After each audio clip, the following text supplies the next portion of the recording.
welcome to the Get Over Yourself podcast. This is author and athlete Brad Kearns discovering ways to be healthy, fit, and happy in hectic, high-stress modern life. So let's slow down and take a deep breath, take a cold plunge, and expertly balance that competitive intensity with an appreciation of the journey. That's the theme of the show. Here we go. The Get Over Yourself podcast is brought to you by Almost Heaven, beautiful compact home use sauna kits, ancestral supplements, grass-fed organ meats in a capsule, DNA Fit, genetic testing for custom diet and exercise recommendations, Integro Health, high-potency liquid probiotic called Flourish, Organifi, organic powdered superfoods, delicious green, gold, and red powders, Wild Idea Buffalo, sustainable, grass-fed, beyond organic, and check out the bradkearns.com/shop page. That's my personal selection of favorite products for health, fitness, and peak performance. And here we go with the show. Acknowledge that the healthcare system is really the sick care system, and we need to focus more on wellness. The ding of the text message, the new item in the inbox, creates that little surge of excitement, stimulation. That's the opposite of boring, right? So we have to acknowledge that we get a little payoff from new stimulus, maybe more exciting than the existing paragraph we're trying to rework for the third time and having trouble with, right? Realizing that most everyone can benefit from having a more focused and more linear accomplishment of top priority to-do list items over your day. Single tasking.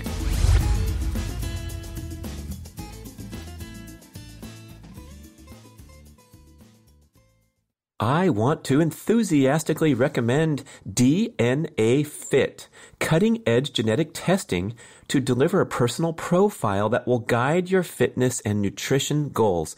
So simple, you spit in a tube, mail it off, and soon you get by email the super cool infographic where it delivers all these important insights and elements of your genetic profile at a glance. How you metabolize carbs, caffeine, vitamin D, lactose, and much more. My exercise profile was mind-blowing because it revealed my genetic muscular makeup to be 54% power strength and only 46% endurance. As a lifelong endurance athlete, I've been banging my head against the wall, training in a manner that was in conflict with my genes.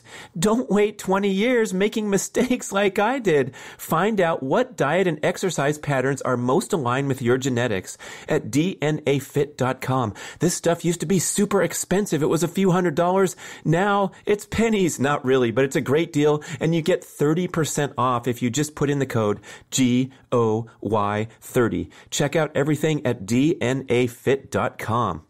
Da-da-da-dum.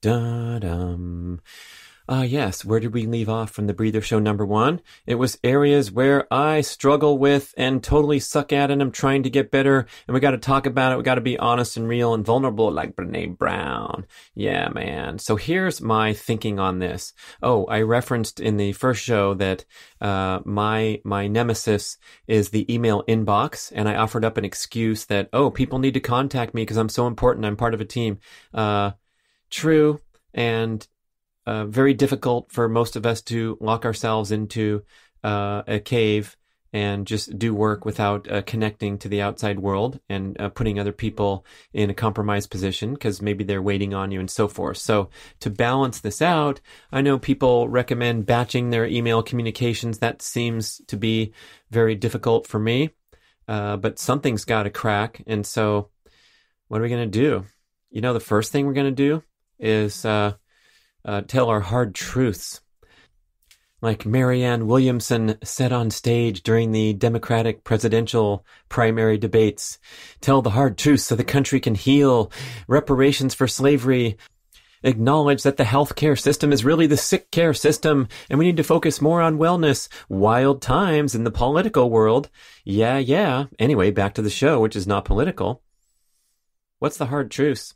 Well, one of them that occurs to me, that I'd like to acknowledge in myself, and obviously we can all relate, is that we get a form of payoff, a hit of dopamine from receiving this incoming stimulus, right? It's our hardwired genetic instinct to respond to novel existences in our environment.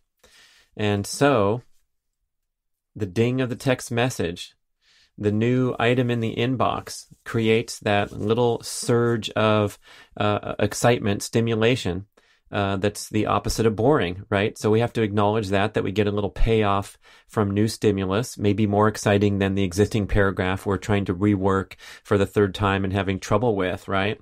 Secondly, let's acknowledge that we get a payoff from being in that position to be helpful, give advice, give a solution. So a lot of times the inputs we receive from text message or from email are someone asking for something, especially a kid asking a parent. You get to relive your role as a parent, especially when you have older kids, adult kids, and, hearken back to the wonderful days of childhood when your parents were totally dependent upon you for everything, and you got that payoff as a parent. And so now my kid's asking me a question about this or that, and boom, I respond quickly to the text message and getting that payoff. Third, we get a payoff from feeling or being focused and organized and staying on top of our to-do list, keeping our inbox clear and clean, responding to everything that comes our way rather than being the sorry-ass loser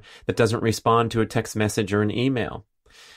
I would admit that this is good for the psyche, right? It feels good to stay on top of things, stay organized. But obviously, this can be muy mal noticias, bad news for your productivity and your overall life stress level, especially with mobile devices where you have a constant opportunity to disengage from the real world, plunge into the digital world, and get that payoff of staying on top of your inbox in real time. How many people do you know that are so quick to respond that you're like, wow, thanks for the fast response, and then project and imagine their day where they're doing that to every single email that comes their way? It's a highly stressful occupation to be on top of everything. Sometimes I appreciate those people that are really difficult to reach and have their phone going to voicemail all the time, and you reflect a little bit and go, wow, they are so difficult to reach after work hours or whatever. And then you think maybe they're having a good time with their family or relaxing or out hiking or whatever. And then I feel bad sometimes when I call people when they're in the middle of a recreational opportunity and are still compelled to answer the phone. And so I try to play my part and do my thing to say, hey, why don't you call me when you're back in the office or whatnot? But sometimes, oh my gosh, the give and take, the balance there of being in that taking role where you're trying to get something that you need for your important life, and you're leaning on a person who might be riding up a ski lift chair, and you're going to ask the question anyway. So maybe we could think about a mutual obligation to protect our own time and energy and not be constantly available to everyone and be okay with it. Realizing that most everyone can benefit from having a more focused and more linear accomplishment of top priority to-do list items over your day. Single tasking. My dad was really good at that. He was so spacey, it seemed like. You'd stand there and ask him a question, and he was focused on something else. I remember that throughout the course of my life. And he was a physician, a surgeon, so he had one of these peak performance, very focused, precise careers where he had to do what he had to do while the patient's life was at stake. So he wasn't one of these hyper-connected type people. And of course, he was from another era, another generation. He lived until 97 years old, until 2019. And so, man, there was not a lot of technology for the vast majority of his life. I don't think my mom and I were wondering how many times he sat down at a keyboard and typed a letter, because he did a lot of dictating as a doctor and as a private citizen to my mom, excellent typist, thankfully.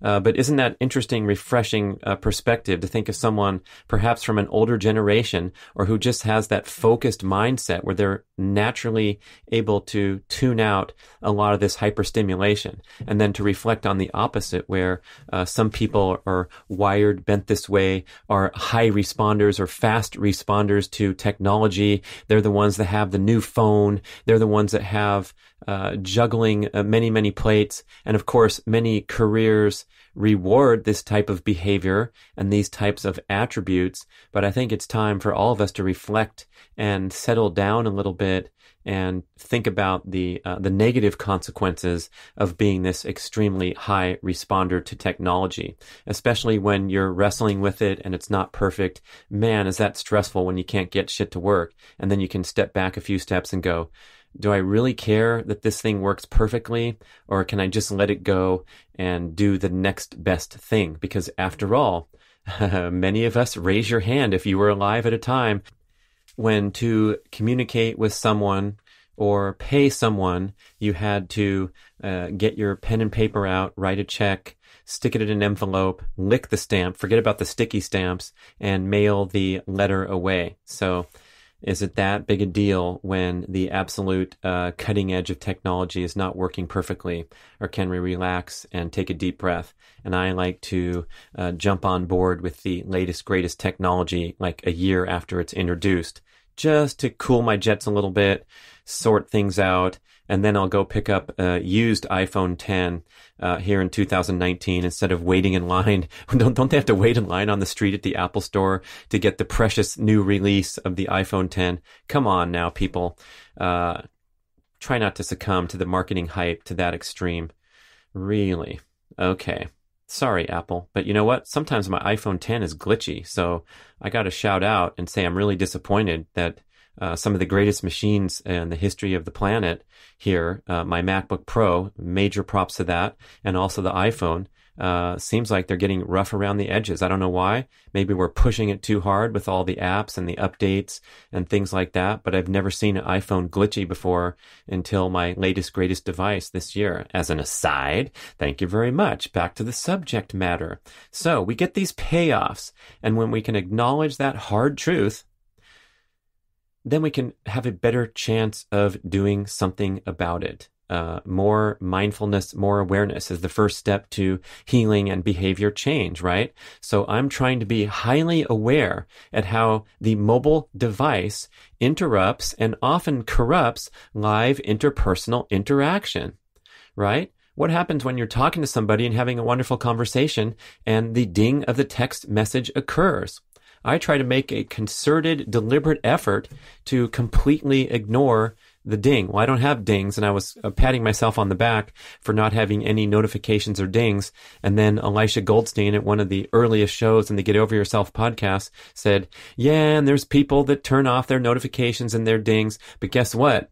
That means they have to continually reach for the phone throughout the day to check and see if anyone sent them a text because they don't have any dings going off. And I'm like, oh my God, dude, you're seeing right through me, and you're staring through my eyes into my soul and talking about me directly. So there's so much for turning off the stuff. But I do feel like that's a winning strategy, is to turn off all those sounds and notifications, and you can refer to your phone as needed, especially if you're expecting an important text or what have you. Oh man, we don't have to overwhelm ourselves. But when that conversation interruption occurs, a lot of times it breaks the flow. Listen to the Mia Moore show, where I admit or get called out for getting butt hurt when the GPS is talking while I'm telling an important story. And it's true, man. I just don't like that stuff interrupting the flow sometimes. It's kind of disturbing. And boy, oh boy, I believe overall, collectively, our ability to focus, to stay focused on a single stream of information or a single conversation thread has been compromised because of our ability to be hyper-connected. That said, not to be a downer all the way through the show, because I absolutely love how this mobile technology can make our lives easier and more simple if we use it to our advantage, such as the GPS technology for navigating your way through a driving trip or a bicycle trip or being on foot. That's good stuff. That's a lot of saved energy from having to navigate with a paper map or by feel or by sight when you're in a precarious situation, especially. So props to the positive attributes of the phone. I also hate being bored and wasting time. So To have that power at my fingertips is really nice. When I'm standing in line at the bank, I have something to do. I can be productive and I don't have to worry about the wasted time. Same with a long drive where I can just tee up a bunch of podcasts and enjoy consuming information, learning more, getting smarter, listening to my own shows once in a while, which is a good exercise, I think, to help improve the way I come off. But sometimes it's like, oh, okay, well, thanks for bearing with me when I do hum, that kind of thing, or talk too fast. So working on it. Anyway, it's a positive experience to have that technology at your fingertips to remain engaged on something like a long drive in between phone calls, right? Because live interpersonal interactions, possibly more valuable and enriching to your life than just living in a digital vacuum where all your consumption of entertainment and diversion is through programming rather than a real person. So back to the propensity, the payoffs that we get from clearing our inbox and being engaged and connected. Tim Ferris had something interesting to say about this. He said that he calls it indiscriminate constant action. That's being busy, busy, busy. He wasn't talking specifically about technology, but I'm using the concept here when we talk about being hyper-connected. Indiscriminate constant action is a form of laziness, he says. Whoo, what's that mean? What are you talking about? You're busy, busy, busy? That's a form of laziness? Yes, quote from Ferris, if you consistently feel the counterproductive need for volume and doing lots of stuff, put these messages on a Post-it note. 1. Being busy is a form of laziness, lazy thinking and indiscriminate action. 2. Being busy is most often used as a guise for avoiding the few critically important but uncomfortable actions. Remember, what you do is more important than how you do everything else, and doing something well does not make it important. Further wonderful insights on this topic come from a British author named James Hewitt, who wrote a fantastic article on jameshewitt.net about the cognitive middle gear. This is what he describes for being in this busy mode where you're not really engaged in peak cognitive performance tasks. You're just going through the motions. You're responding to texts and emails. Maybe you're consuming a YouTube video while you're writing something or reading something, diverting your attention so that it's minimal in disparate areas. And so Hewitt says you may be under the illusion that you're busy and productive, but you're actually engaged in a string of medium demand cognitive tasks that are a far cry from true peak performance. His article on jameshewitt.net was titled The Attention Paradox. And so he details the, quote, interweaving tasks of a hypothetical office worker's day. And he described this guy in a conference room, and it was so funny because it was pretty over the top, but you realize how we can relate to this so much, and it's pretty embarrassing, disgusting, really, if you think about it. And so he's talking about this worker who's in a conference room meeting who, quote, switches between checking his smartphone and replying to emails while pretending to write notes about the meeting on his laptop, end quote. Ouch. I notice that I drift into this cognitive middle gear when I'm tired or have been working for a sustained period without a break for too long. So it's really a good skill to identify when you start drifting. And I notice I start drifting when the YouTube videos start magically playing, like the speed golf world record. Some dude broke my world record, a professional player from Belgium, and it's on YouTube now. So I enjoy studying that video, looking how I can optimize to try to take that record back someday. But what's this video doing in my daily work life? It's not on my to-do list for top priority items, but when I start to drift, whether I haven't had a sufficient break, or I'm avoiding a more painful task, such as re-rooking that paragraph that I talked about, that's when you see these things popping into the picture, reaching over to your text message inbox and trying to disengage and doing these cognitive middle gear tasks are merely a sign that you're probably overstressed and needing a break from peak cognitive function. So if you don't take the break yourself, if you don't slam your lid closed and announce to all in attendance that you are going to take a walk around the office courtyard and get some fresh air after working hard for 2 hours, these breaks will be taken for you, and they won't be as valuable as a proactive break where you get outdoors, fresh air, sunlight, open space, sit on a park bench, watch the squirrels run around, and just refresh the brain beautifully from the depleting nature of peak cognitive tasks and heavy focusing, as well as the heavy stress of hyperconnectivity. So take those breaks, be proactive, plug them in. Get an app or something with a little pop-up on your screen that says time to take a break.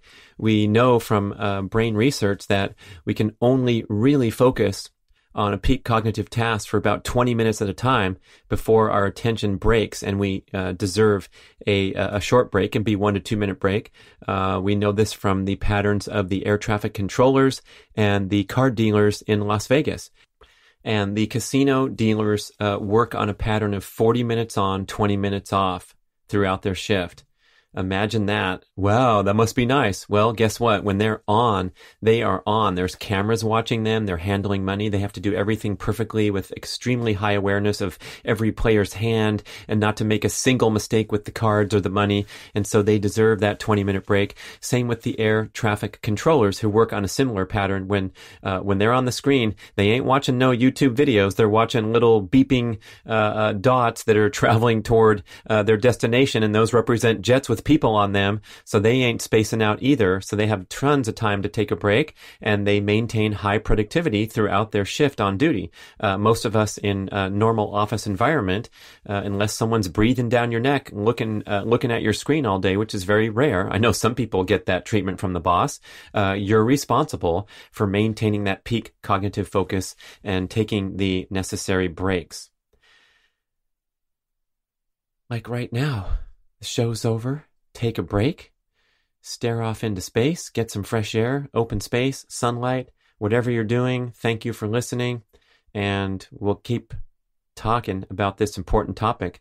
Send your feedback to getoveryourselfpodcast@gmail.com, and notice that I have a brand new PDF that you can download for subscribing to the email newsletter list on bradkearns.com. It's called Long Cuts to a Longer, Healthier Life. Good stuff in there about all manner: diet, exercise, movement, physical training, personal growth, relationships, little tidbits that came inspired by the show of the same title that was back a Breather show a while ago. Thanks a lot. This is Brad. See you next time. Thank you for listening to the show. We would love your feedback at getoveryourselfpodcast@gmail.com. And we would also love if you could leave a rating and a review on iTunes or wherever you listen to podcasts. I know it's a hassle. You have to go to desktop iTunes, click on the tab that says ratings and reviews, and then click to rate the show anywhere from 5 to 5 stars. And it really helps spread the word so more people can find the show and get over themselves, because they need to. Thanks for doing it. Here's a wild idea. How about eating some good, clean, delicious, sustainably raised meat instead of the nasty, trashy feedlot animals, the vast majority of our meat consumption? No wonder there's vegetarians and vegans out there. But look, Wild Idea Buffalo is 100% grass-fed and finished meat. They roam on the open range as they have been for 130,000 years. This wonderful company is doing the best they can to give these animals a good life, harvest them in a humane manner. Check this out. 40 million cattle are slaughtered every year and pushed into the mainstream food supply. You've read books like Fast Food Nation with the disastrous health impact and consequences of this mess. loss. And then, by contrast, 60,000 buffalo a year are harvested. Much more nutritional value, much better feeling deep inside when you order quality meat. Go to wildidea.com, order direct. They'll ship it to your house. It's delicious. You'll be a convert right away. There's nothing in the world like Buffalo Burger. Fantastic. Try it.